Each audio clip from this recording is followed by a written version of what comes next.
But after 6 days of hard training, Tanjiro still hadn't made any progress. Furthermore, Hanjiro was also in a hurry because he knew the demons could attack at any time. Just then, Genya arrived and asked about Tanjiro. He said the mark on his forehead was clearer.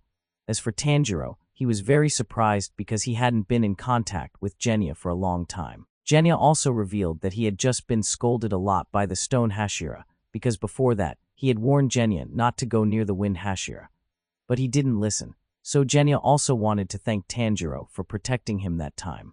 Furthermore, Genya also asked about the mark on Tanjiro's forehead, and when he touched his forehead, Tanjiro was very happy to notice the mark was darker than before. It's just that Tanjiro was a little sad because this rock-pushing exercise was too difficult. Genya said that he had successfully pushed the boulder. Hearing this, Tanjiro's eyes lit up. He didn't know if Genya had a secret. So Genya revealed that he had concentrated to the extreme. At the same time, he was constantly chanting, Namu, just like the stone Hashira. But Genya thought Tanjiro probably wouldn't believe him. However, when Genya left, Tanjiro pushed the boulder exactly the way he had just told him. Just by opening up all the senses at once, even someone without breathing techniques like Genya could move the boulder. Furthermore, while pushing, the stone Hashira, like Genya, always reminisced about painful past memories to increase their heart rate and body temperature. After trying hard, Tanjiro made the boulder move a little more. But it was already the end of the day, so his comrades reminded him to go back early to prepare dinner, because the whole group only wanted to eat the rice cooked by Tanjiro himself. That evening, Genya stopped by Tanjiro's place to help him make dinner. And while they were cooking, Genya asked Tanjiro about his training session. Tanjiro said that even though he focused his whole body, there were no results. So Genya wondered if the mark on Tanjiro's forehead had any effect. But Tanjiro saw that Genya and the stone Hashira didn't have marks but were still pushing rocks effortlessly. And they both felt stuck. Genya asked Tanjiro, V letter 1 EC1 L letter 1 E7 and C letter 1 E3 M Zuck of U Dang Chow and H letter 1 E5T. Hearing this, Tanjiro was silent for a moment and didn't say anything. This made Genya think he had just reminded Tanjiro of painful memories, so he apologized to him. At the same time, Genya believed that Tanjiro would definitely succeed. The next morning, Tanjiro woke up very early to continue the rock-pushing exercise. Following Genya's suggestion, Tanjiro thought of the faces of the people he loved most. After that, he also remembered the words of the flame Hashira Rengoku to light up your heart. Indeed, a flame ignited within Tanjiro, making him stronger than ever before. And this time, Tanjiro made the boulder move a short distance further.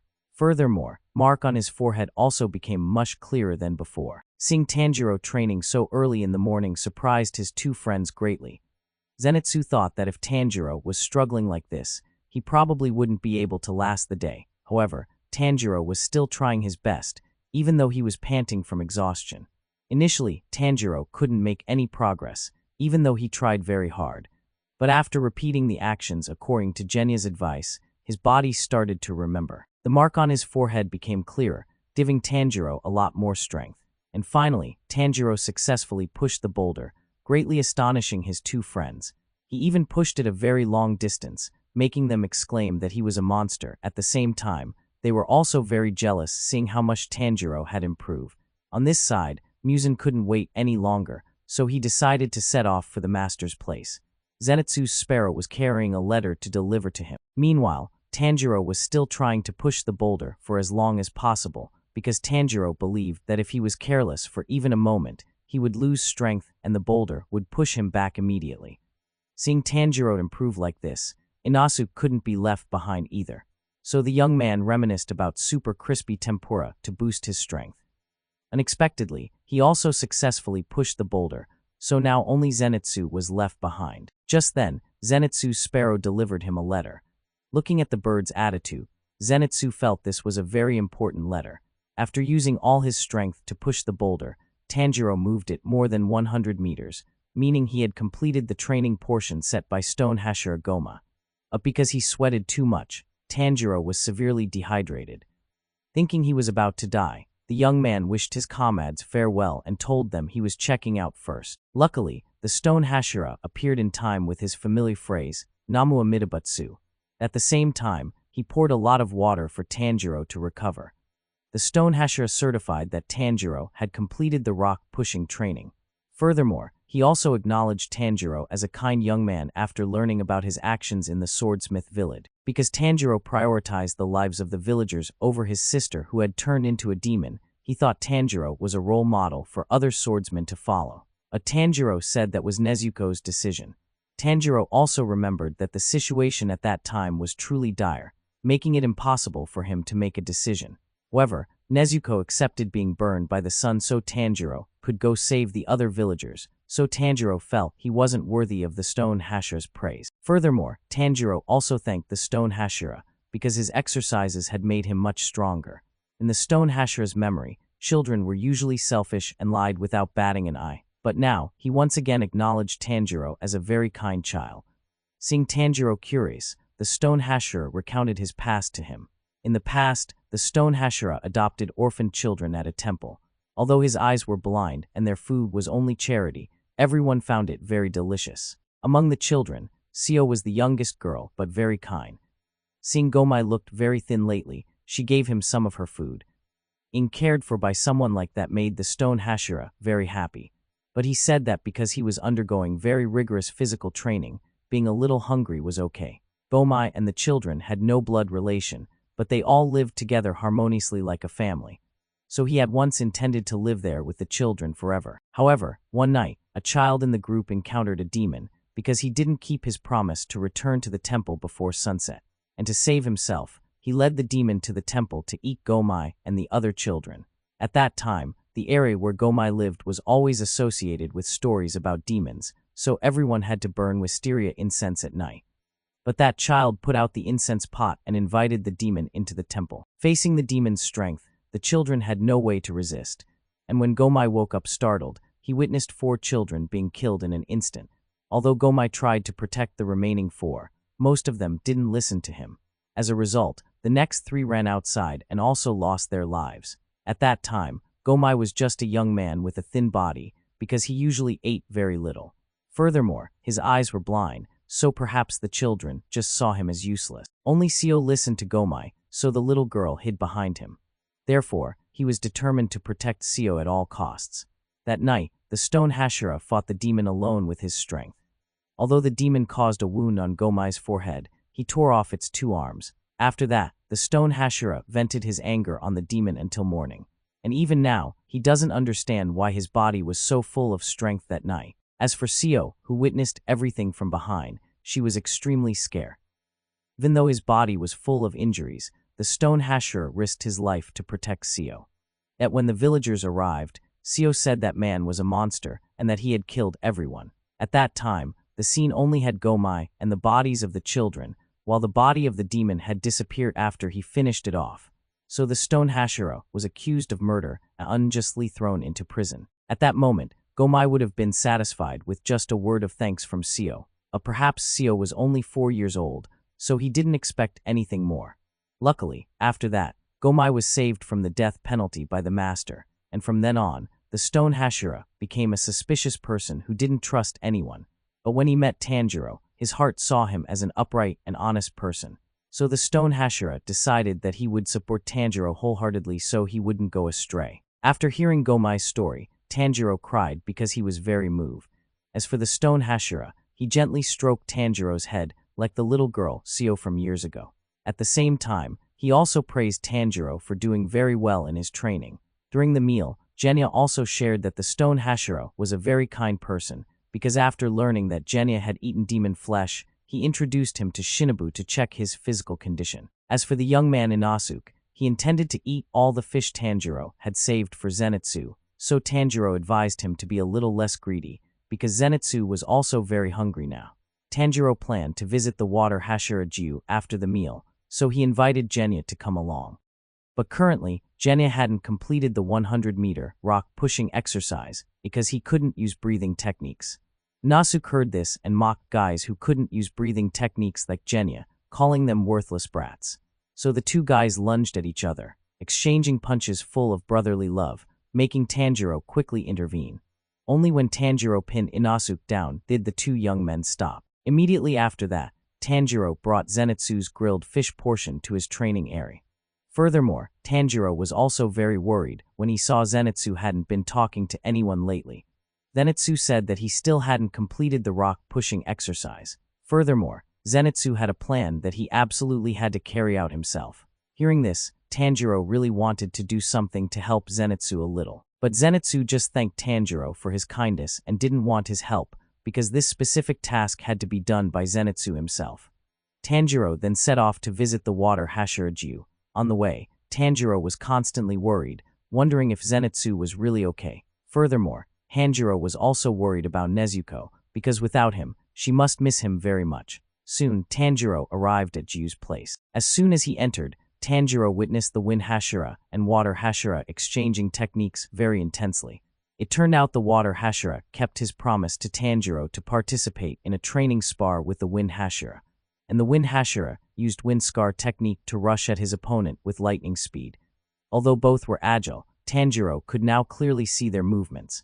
As usual, the Wind Hashira always fought with a very grumpy face. Furthermore, the Wind Hashira had been annoyed with Jiu for a long time because the Water Hashira always acted differently from everyone else.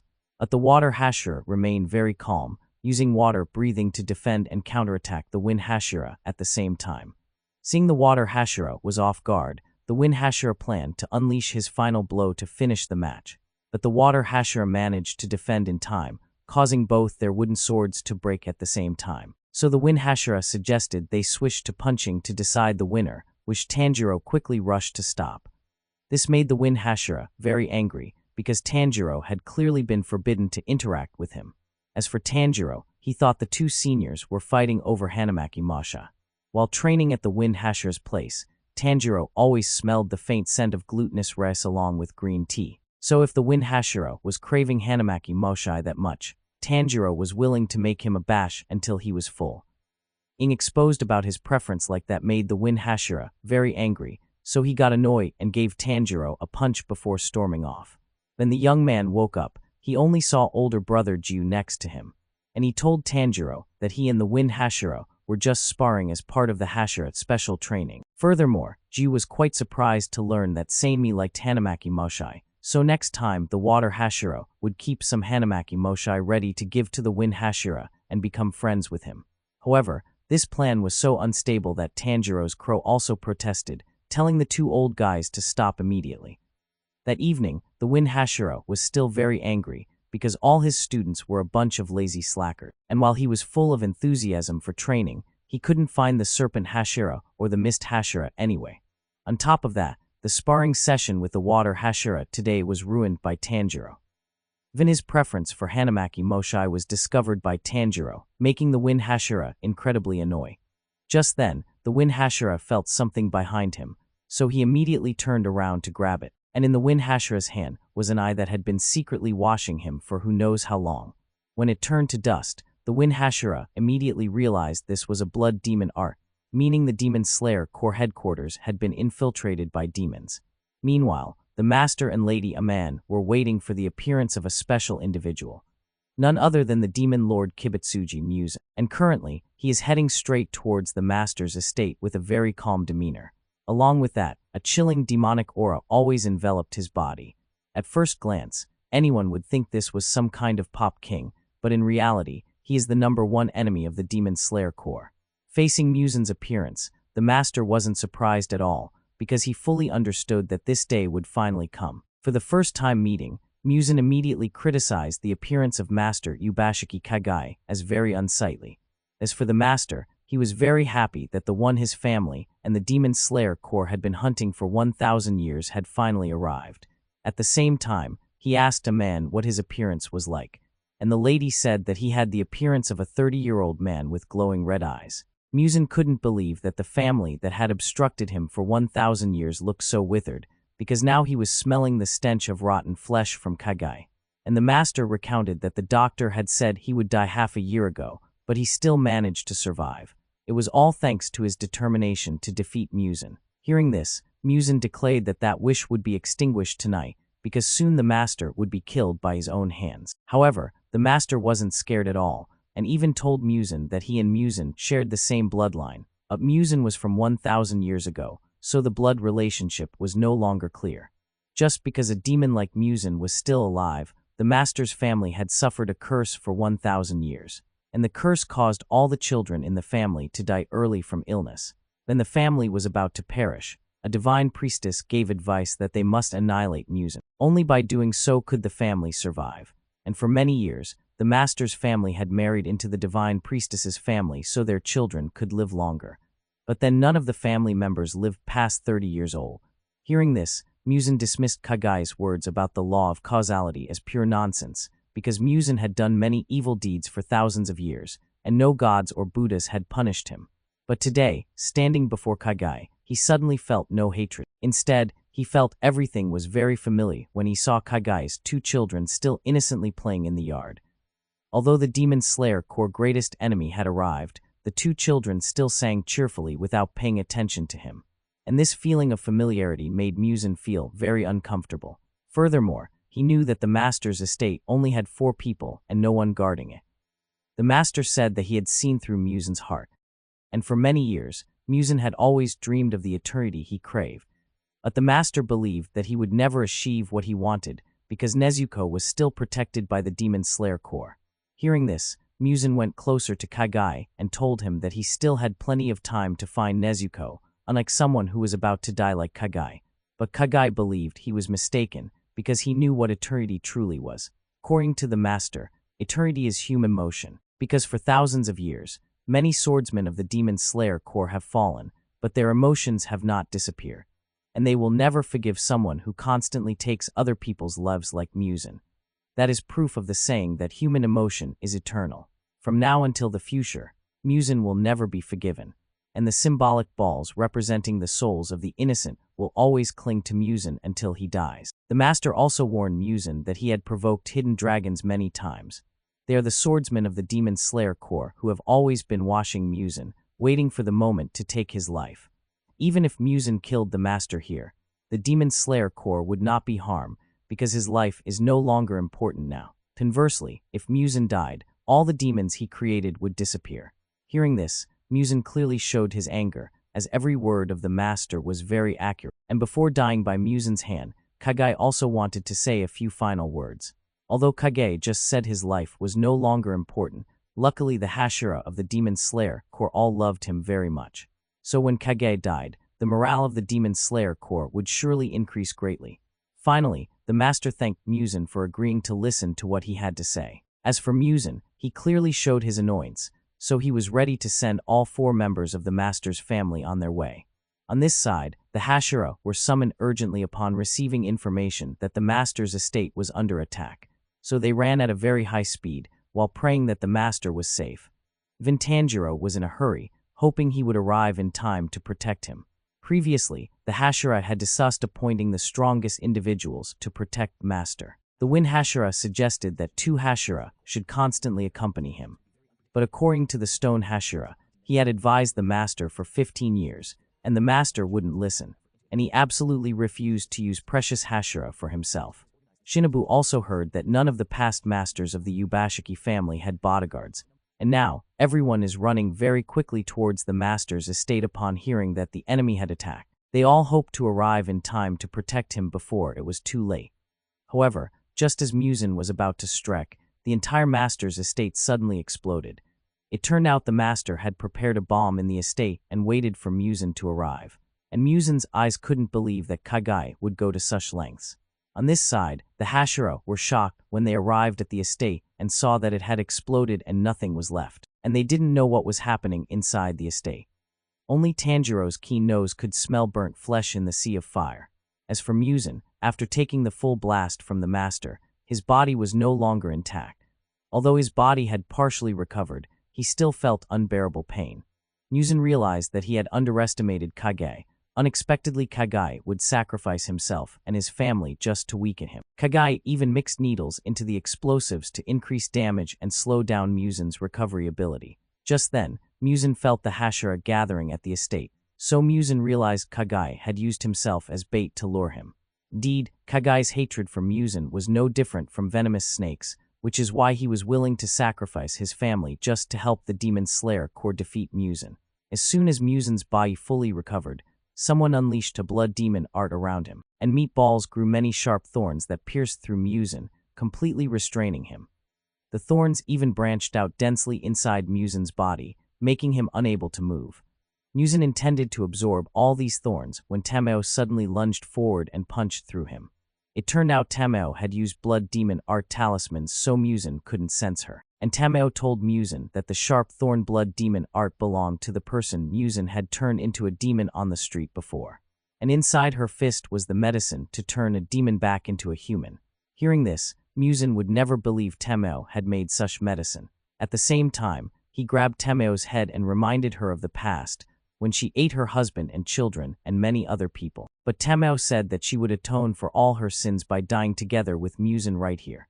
With that, Tamao signaled the stone Hashira from behind to finish off Musen, and the stone Hashira lunged forward and used all his strength to swing his spiky flail, sending Musen's head flying. The time when the stone Hashira was saved by Kagai was when he was 18 years old. Although Kagai was only 14 years old, he had the very gentle demeanor of a master. He himself fully knew that Gomai had fought very bravely to protect those children, and from 5 days before, the master had predicted that Musen would come here, so he decided to use himself as bait to help Gomai and the Hashira take his head. The master also understood that the other Hashira would not agree to him sacrificing himself like that, so he would only reveal this plan to the stone Hashira alone, and although it was very painful, Gomai said he would obey his command. Furthermore, the master was also afraid that Musen would not die even if his head was cut off, so the battle would last until morning, because only the sun could kill him. Indeed, the master's words were completely accurate, as Musen's head regenerated in just a few seconds, and although Musen's body had taken the full blast of the explosion and was restrained by Tamao, he still had a lot of strength.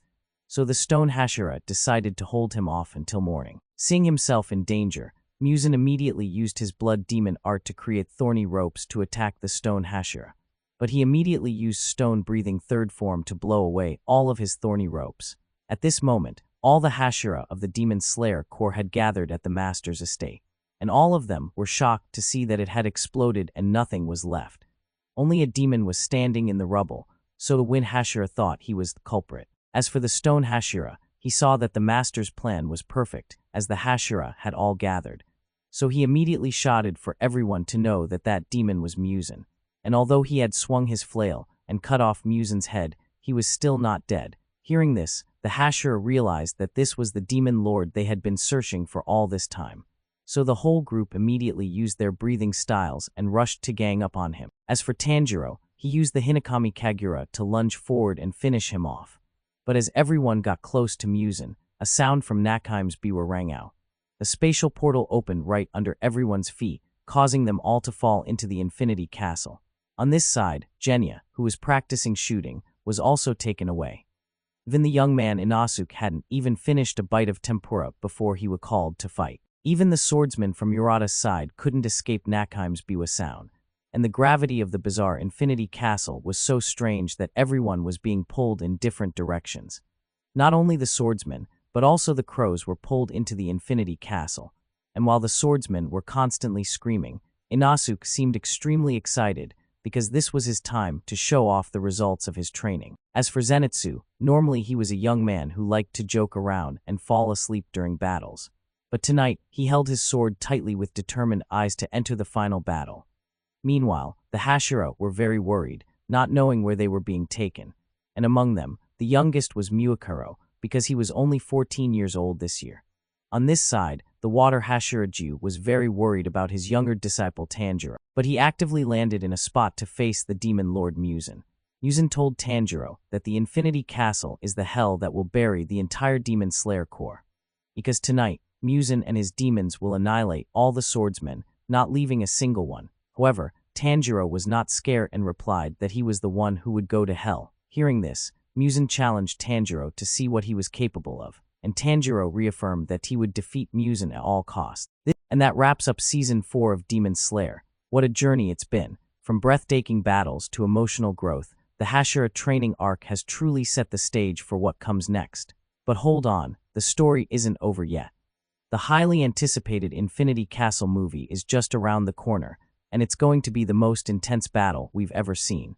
Thank you so much for watching and supporting this series. If you enjoyed this recap, don't forget to leave a like, subscribe, and turn on notifications so you won't miss our upcoming videos, especially our deep dives into the Infinity Castle and other epic anime moments. Until next time, stay sharp, stay passionate, and keep slaying.